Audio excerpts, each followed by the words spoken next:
Hi, my name is Ian Consoli. I'm the marketing director here at Tablas Creek Vineyard in Paso Robles, California.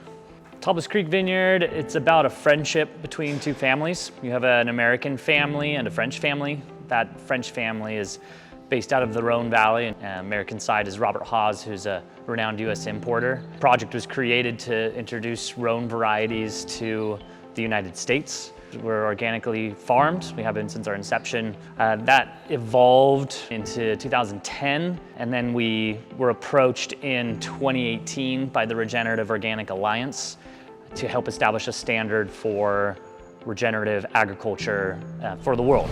My name is Erin Mason, and I'm the regenerative specialist here at Tablas Creek. Your guess is as good as mine. I'm the first one to exist here at this vineyard. Our farming program, including the sheep and the dogs, is a pretty dynamic system. It really requires a lot of attention and macro vision of how it's all going to come together and how it overlaps with the general health of the land and the health of the vineyard. The sheep are really important in a regenerative agriculture because they're a part of this natural ecosystem that we're trying to create. Before settlers came in and fences and blocked off animal grazing patterns, animals and herbivores and plants lived together. We're recreating that natural system.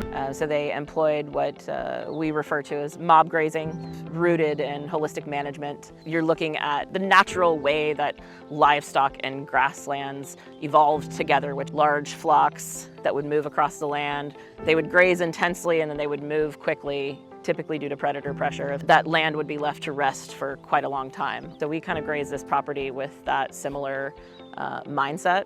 And when we did that and the flock really grew, we went from having just a handful of sheep in 2010 to, when I came on board in 2023, we had over 300.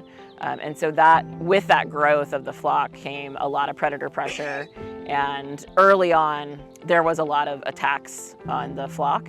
Predominant predator is coyotes. We have packs of coyotes that run the vineyard, and they'll taunt the sheep and the dogs pretty good. There was at one point, they had some lions that were tracked out here.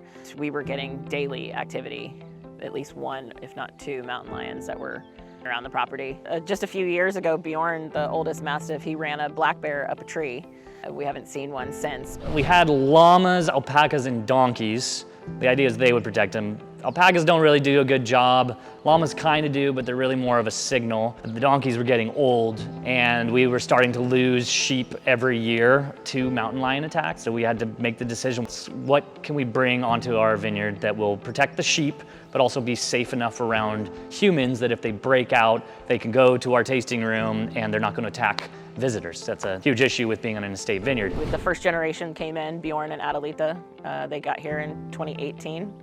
Spanish Mastiff, couple thousand-year-old breed that originated in the Iberian Peninsula, which has a similar climate to where we are here on the Central Coast. They were bred specifically to be guardian dogs. They wanted, at the time, a very docile breed. We are a 7-day-a-week tasting room. We have a lot of guests that come and go, so we need to make sure that we have breeds that are going to commingle.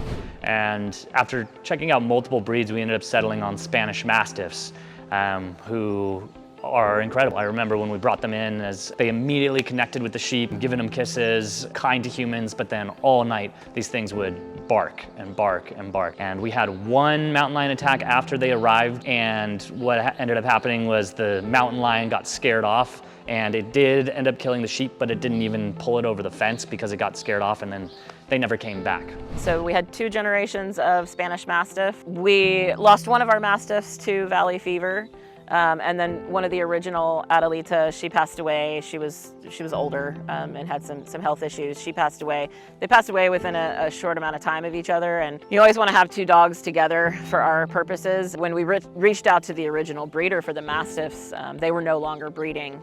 And so we kind of went back to the drawing board. I had some winery guests that I was taking to see the sheep one day, and they're from Texas. They had mentioned that they had Turkish Boz shepherds that guarded their flock, and I was curious about the breed, so I started to look into it, and that's how we ended up with the Turkish Boz for this third set of puppies. They have a lot of similarities to the Spanish Mastiff. One of the things with the Mastiff, they are sort of prone to the hip dysplasia, and we did have a lot of health issues with the Mastiffs, which on a large breed dog can be really rough on them, but also really costly. And it seemed like the Turkish Boz had fewer health issues, but they also had that really docile spirit, very loyal, easily socialized, and large. I mean, a large presence is really good for the predators that we have out here. And there was something familiar about them too, because Bjorn, our first Spanish Mastiff, he has been an incredible dog. And we've always said, like, if we could just clone Bjorn, it would be great. And we would just have a bunch of, and the Boz resembled him quite a bit, and then we found a really great breeder in Colorado called the Dragon Ranch, and they've bred multiple generations of Turkish Boz alongside their Kuni pigs and also their sheep, and so we liked that the dogs were going to be born into, you know, a working farm. And we talked with them for over a year, really just sort of talking about our context here, theirs there, and whether the Boz would work for us. And they ended up picking two really great puppies for us that we got in August. We've grown our sheep herd up to as much as 350 sheep, which is just an astronomical number for 270 acres. Our neighbors got a set of their siblings. So that's two regenerative vineyards in Paso Robles that are working with Turkish Boz now. I remember playing with them when they were pups, and their paws were basically the size of my hands. As they're only 8 months old at this point, and they're already taller than our Spanish Mastiffs. So they're huge puppies, and they're so friendly. The girl is Zisa, named after her mom, and the boy Khan is named after his dad, and they share a father, but two different moms. Zisa currently at less than a year is 123 pounds, and I suspect that both of those dogs will probably get into the 170 to 190 range. They're a bit of a leaner dog than the Mastiff. It won't surprise me if they get close to 3 feet in height.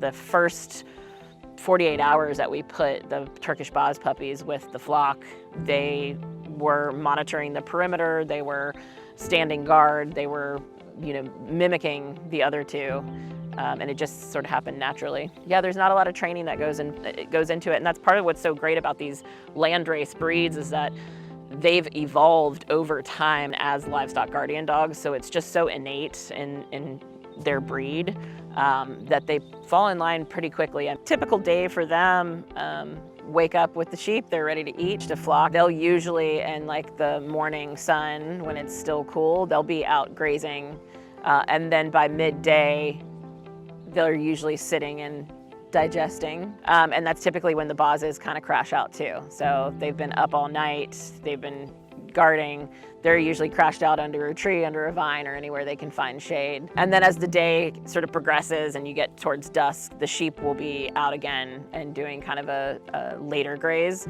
And that's when you'll see the dogs really start to wake up. You can see how their senses change. They're really more alert to different sounds, barking at, you know, trees that'll rustle and birds and things like that. So, but that's, you know, that's pretty much it. Sleep all day, work all night. When we introduce the new puppies, we're really relying on the older dogs to help guide them.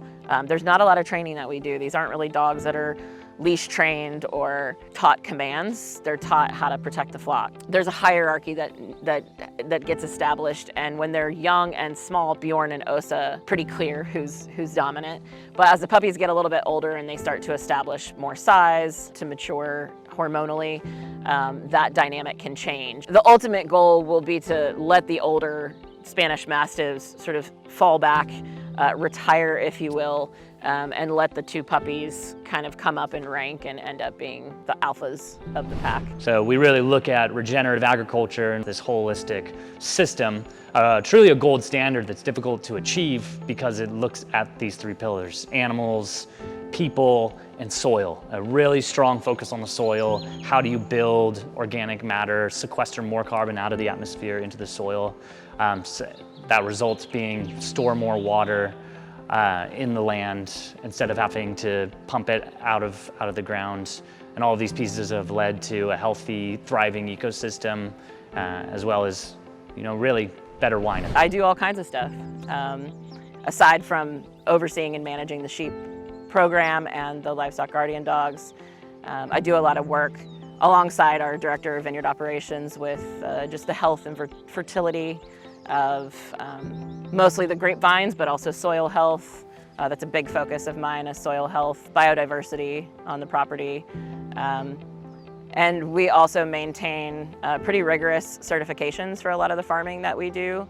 That includes standards for organic farming, biodynamic farming, in addition to animal welfare standards, and also a human component, a farm worker fairness standard as well. So I help maintain those standards and bring that into sort of the culture of the vineyard here.